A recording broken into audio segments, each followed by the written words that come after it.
And hello and welcome to Arts and Entertainment. I'm Deborah Gilbert, your host, and as always, thanks so much for being here. I hope you enjoy the show.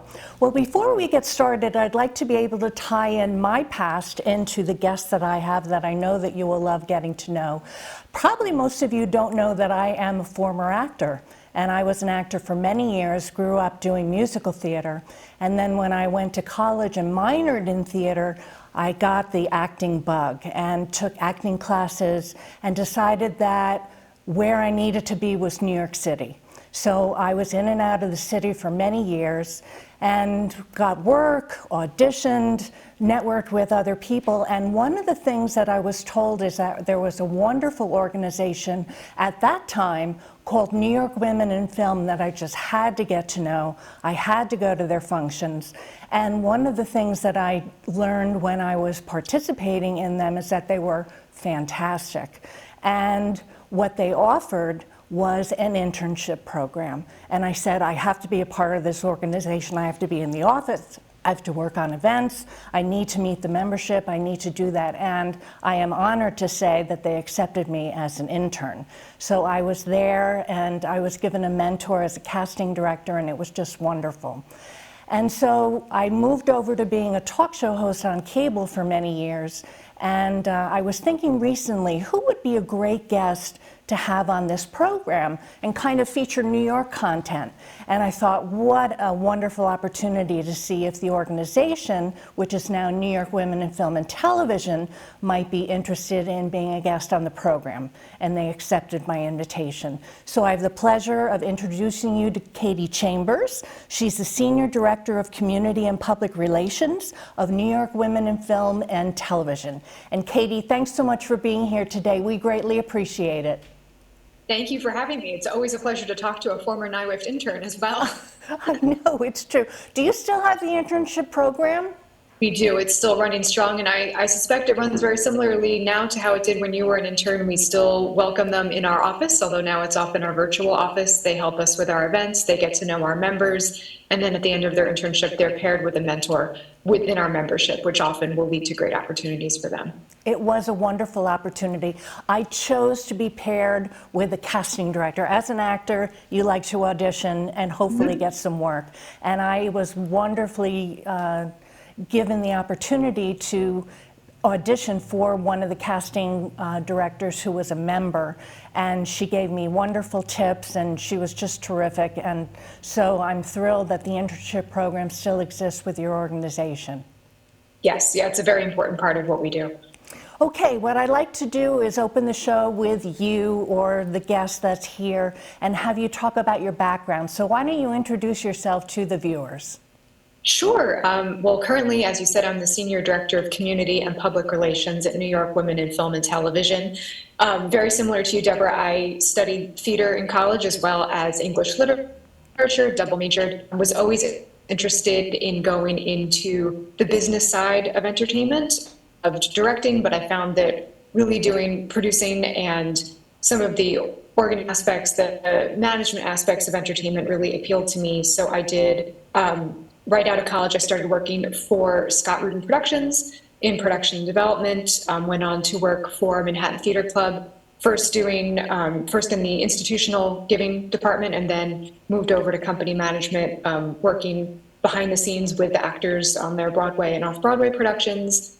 From there, as well, while I was doing that, I was also doing a little bit of independent theater producing on my own, produced an award-winning play at the Fringe Festival one year, but still always was really interested in that business side and moving more into, some of the bigger and broader, more corporate positions. I ended up becoming an assistant to a talent agent, and then eventually as a junior agent and agent myself, representing child actors in TV, film, and theater, which was an absolute blast. While I was doing that, was really kind of missing. I've always been very passionate about giving back to the community. I had done a ton of volunteer work when I was in high school and college, and I really wanted to find a position that could merge that love of entertainment as well as my desire to give back in some way. And as it happens, a casting director that I worked with while I was an agent was on the board of directors of New York Women in Film and Television, asked me to speak on a panel about how to get your kids into the entertainment business. And that was what first introduced me to NIRIFT. I became a member, fell in love with the organization's mission, still had in the back of my head that I wanted to make that transition into more of a community giving back position, as well as something that would still use my producing and writing skills. And a new position for a communications person at NIRIFT opened up. I made the leap, and here I am, 8 years later, Senior Director of Community and Public Relations here at NIRIFT, getting to, as I say, use my skills for good. Katie, what I like to ask everybody, well, many individuals that are here as guests, did you ever think growing up that you'd like to be on the performing side of it? Did you want to be an actor yourself?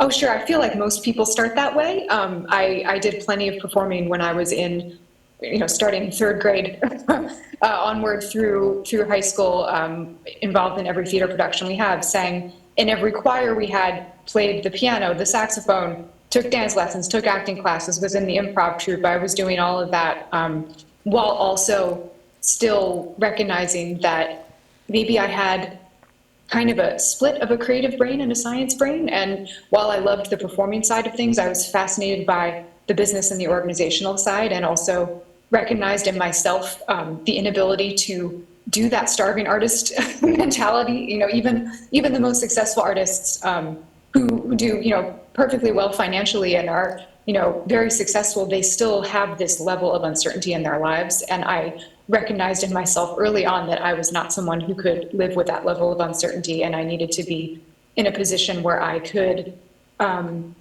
really have more consistency, and doing the producing and writing side of things on a business level seemed like the perfect marriage of all those things that I cared about, as well as my own personality. When did you decide, at what age, that you really wanted to look at the business aspect and pursue that? I would say probably about halfway through college. So I was still pretty young. I would say around 19 or 20. While I was double majoring in English and theater, I went to Drew University in Madison, New Jersey. Fantastic school for many things, including the performing arts and the English department. And I was starting to see a place for myself within all this. I knew that I wanted to pursue writing in some way and be involved in the entertainment industry in some way. And the more I would learn about these productions and participate in these productions, the more I saw that was the right path for me. And that was why I started rather intensely pursuing internship opportunities halfway through school, because it's very hard to find a program that will teach you those skills within the arts. And at least at my time, it was kind of something where you had to do it yourself. And I was combining, the in-person experience as part of my education, as well as the actual academic side as well. You're mentioning an internship opportunity that you had in college and also with New York Women Film and Television. Do you think that the viewership should be aware that that's an opportunity to pursue? Is it a good thing to do? To do an internship with New York Women in Film and Television? Oh, no. Well, to pursue an internship in your field that you're interested in. Absolutely. Absolutely. It's one of the best ways to learn on the job. It not only teaches you about skills, but it also teaches you skills that you need to work in an office in general. I do a lot of mentoring of younger folks and a lot of teaching. I actually volunteer every year with the Girls Career Institute at Douglas College, that's run by the New Jersey State Federation of Women's Clubs, where I'm on the board.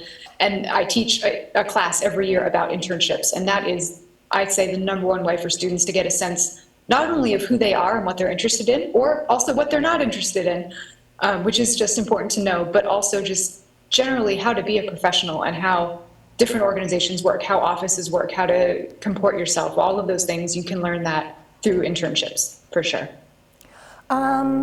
If somebody is going to pursue your path of more behind the scenes, if you will, business, etc., do you recommend education to be able to pursue what you've done? I think that would be great. I'm not the best person to ask what that path would be, since it's not necessarily the educational path I chose. I would say definitely look into classes in marketing, classes in business writing. I'm sure there are programs out there that teach producing specifically, or nonprofit arts management, which is also essentially what I'm doing, or a communications degree. That's not what I did, and I turned out okay. But yes, I think there are plenty of ways that you can go about that. And don't limit yourself. That was the big thing, is I think that when people are going into the arts, they see, okay, actor, writer, director, crew person, and they think those are the only opportunities available. They don't think that the arts need marketing professionals, and the arts need accountants and finance directors, and all of the positions that you would see in a non-arts company. Those positions are needed in the arts also. So there are plenty of other opportunities where you can still be involved in something you're passionate about without being the artist yourself. New York Women in Film and Television. Why don't we take some time and talk about that? How has it been for you to be a part of the organization, and have you shifted gears since you've started with them? Yes, yeah. Oh, I mean, I love the organization. Just a little bit about who New York Women in Film and Television is. We are a nonprofit professional association. We've been around since 1977, so we're coming up on our 44th anniversary, which will be on July 13th. We know that it's July 13th because on July 13th, 1977, that was the first day that a group of women met in an apartment in New York City to discuss ways to combat inequity in the entertainment industry. That also happened to be the date of the great New York City blackout of 1977. We like to say it was all the woman power in that apartment that made it happen. So yeah, we know that the birthday is July 13th, but we have over 2,000 members in the New York City area. We provide professional development and networking opportunities. We celebrate women's achievements through our awards programs. We fund and preserve films by women, and we advocate for inclusion, equality, diversity, and safety in media. In terms of how, it's impacted me specifically, it has been phenomenal for me to find a way to give back to an industry that I care so much about. I saw, in all of my positions, as great as they all were, I also saw plenty of inequities, and it is really amazing for me to know I'm going to work every day doing something where hopefully we're building a more inclusive industry for the next generation moving forward. You and I had talked before we started taping that there are other chapters, if you will, of the organization. Tell us about that. Yes, so New York Women in Film and Television, which now on through the interview I'm going to call NYWIFT with the mouthful otherwise. We're one of more than 50 women in film organizations worldwide. Each of us are our own separate business. We're our own separate nonprofit. We have our own 501c3 status, but we are all part of something called Women in Film and Television International, or WIFTI. And as well as something called WIFT US, Women in Film and Television United States. There are chapters, or I should say organizations, not chapters, all throughout the world. So at Atlanta, Los Angeles, New England, the Pacific Northwest, there's at least one in Australia. I think there's also a separate one in New Zealand, several throughout Africa, one in the UK and Ireland, several throughout Asia. Anywhere where women are working in film and television, there's an opportunity to either join a WIFTI organization or to create one yourself if you don't have one. Okay, let's hold that thought. I'm Deborah Gilbert. You are tuned into Arts and Entertainment. We're going to take a break, and we'll be right back. Hello, and welcome to Shoreline Music Monthly. My name is Mark Koshwitz. Take away my soul every day. I made friends with depression, wore it like a shirt. The dreamer, find a name bigger than an underdog. Sitting at your patio party with 100 people around. Honey, you can start nothing till the foundation's laid down. If you build it from the ground up, the rest will come.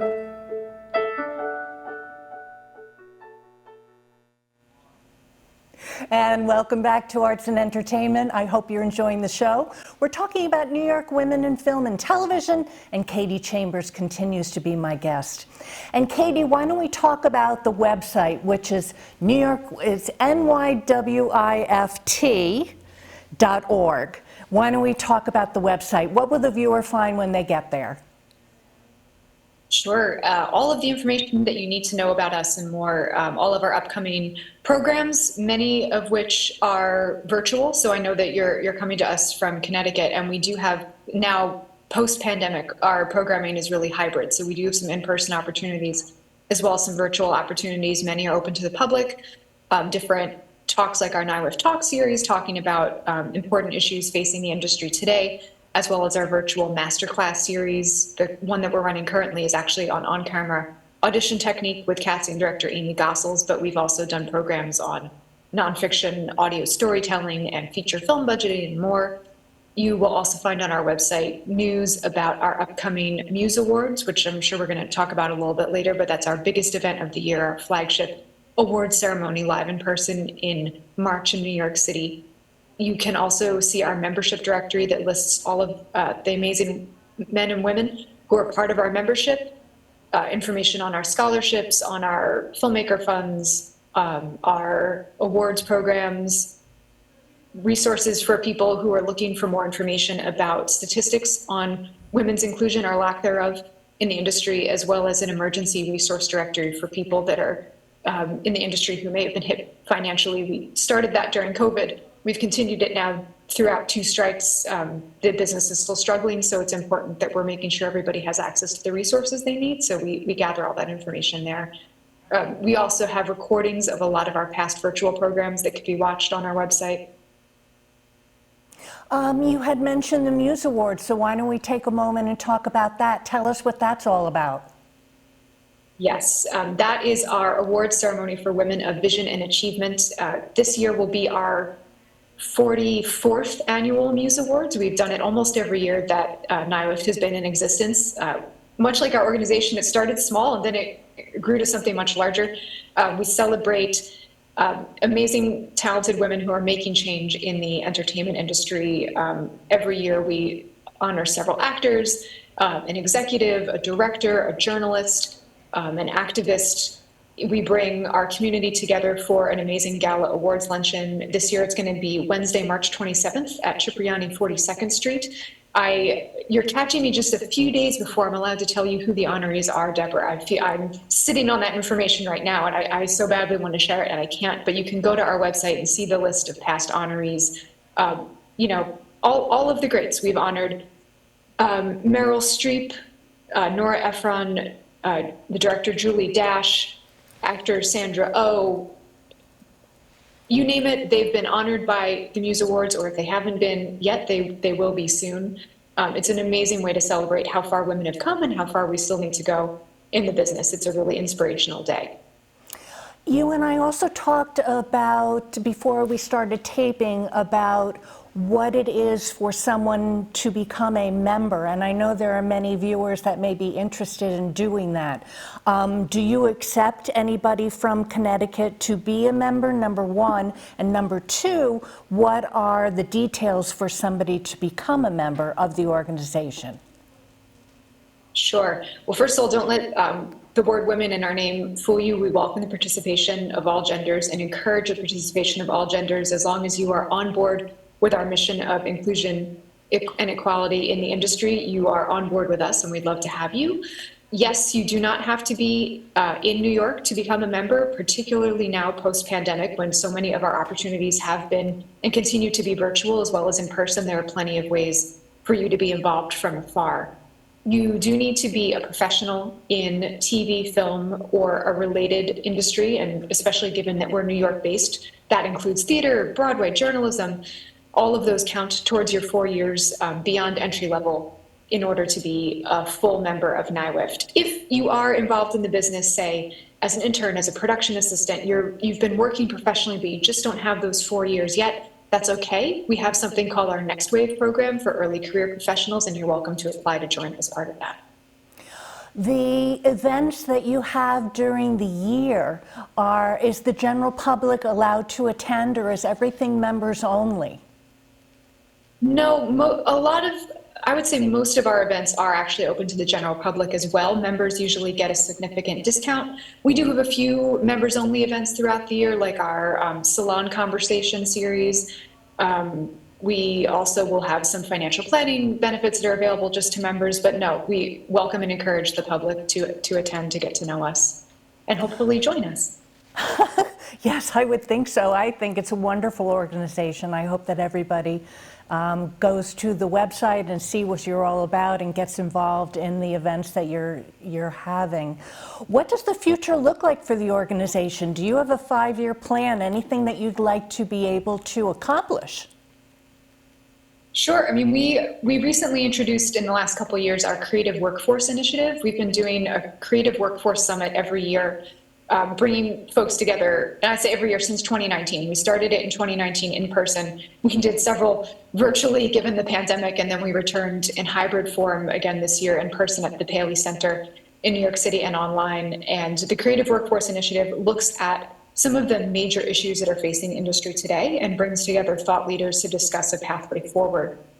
This last one that we just did in 2023 was all about the intersection of STEM and the media, different ways that filmmakers can help promote science, technology in media, different ways that science and technology are impacting media production.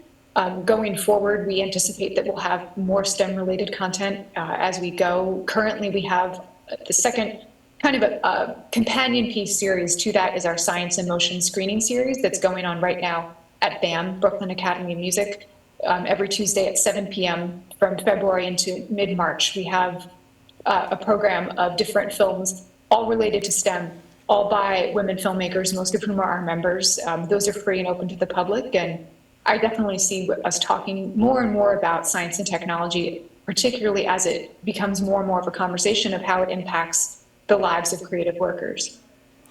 When I hear New York Women in Film and Television, I think of it as only women, yet you've mentioned an all-inclusive situation. Are men allowed to join? Mm-hmm. Men are allowed to join, gender nonconforming folks are allowed to join. Anyone who wants to support our mission of inclusion, equality, diversity, and safe working environments is welcome and encouraged to become a part. And we have plenty of folks across the gender spectrum who are part of our membership, and we're thrilled to have them. I always encourage cisgendered men specifically to join because, let's face it, they are the ones who end up doing a lot of the hiring, and we want our amazing members to be meeting them and getting those opportunities. Speaking of the members, have you found that members are working with other members and hiring each other? Is it a good opportunity to network?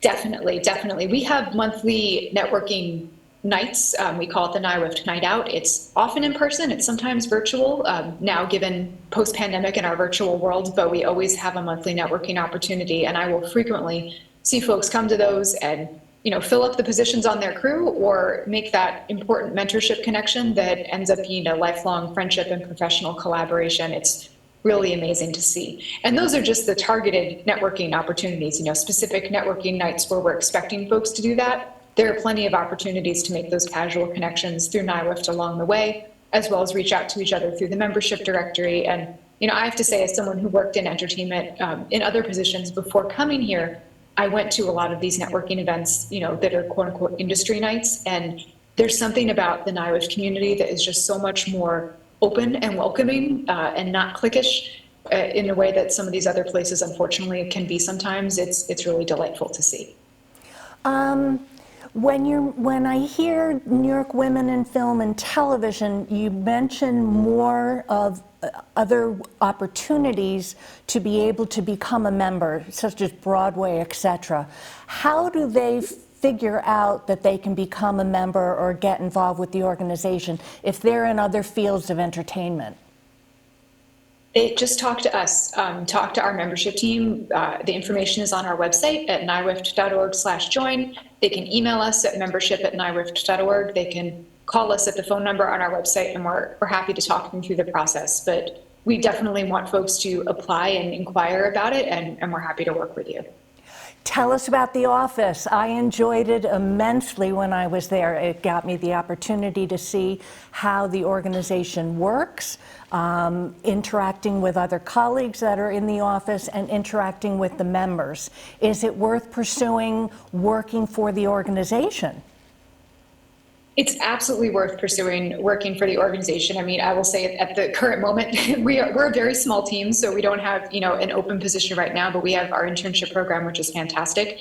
It is now, currently we do have a virtual office. We don't have our location anymore in Midtown, just post-pandemic. It really is what made the most sense financially, as well as in terms of just work-life balance for our team. We do have a co-working space that we go to every week or so for meetings, and we go in all the time to have meetings at various offices. But yes, it's a really great opportunity to get to know the business, to get to know our members, our team, our staff is all, speaking about my colleagues, a phenomenal group of women, all of whom have worked in different aspects of the entertainment industry. So we're a great group of people to learn from.